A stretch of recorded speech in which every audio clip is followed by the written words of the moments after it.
Head teachers and principals or other school leaders need to lead learning or teaching and learning in the school. They need to take responsibility for raising the quality of teaching and learning, and of course, student performance, or if you like, student achievement. So it's a goal of leadership. It's very, very important.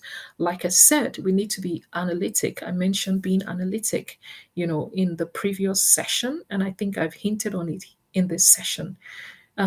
If you want to improve student achievement, you must know where your students are at this point, and you must know where you want them to be, in the ideal state or in their future state. And then you must determine what you need to do to close the gap between the current state and the future state. Do they need more materials? Do they need more activities? Do they need to be more collaborative? Do they need to take more projects? Do they need to take, what do they need to close that gap? Do we change our teaching methodology to make them think more? Do we make our teaching more reflective? What can we do?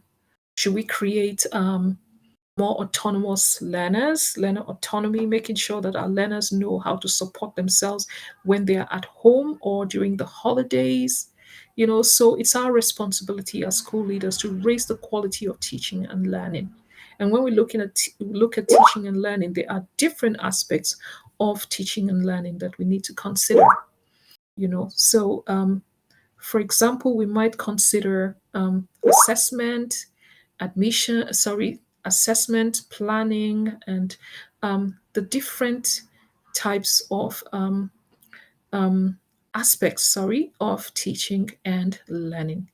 Now, to achieve implies that we need to set high expectations for our learners and for our teaching team also, and to monitor the whole process as we go along. So you have to monitor, for example, teaching and learning from the perspective of learners, from the perspective of the teacher, the use of materials in school, homework, classwork, the use of the board record, presentation materials, and all of that.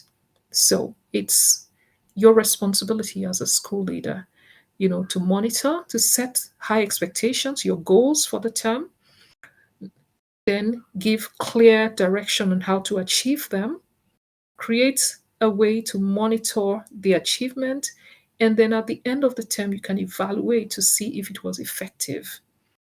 How has that affected the learning outcomes that you hoped to achieve? We also need, as leaders, to lead by creating a successful learning culture. It means that you have to be an example of someone who is always learning. So, by creating a learning culture where everybody is learning, students become more effective, more enthusiastic, they become more independent learners, and they're committed to lifelong learning. We've talked about some of this, how we can instigate this even in our teaching team, to create a school that is a learning community that is person centered.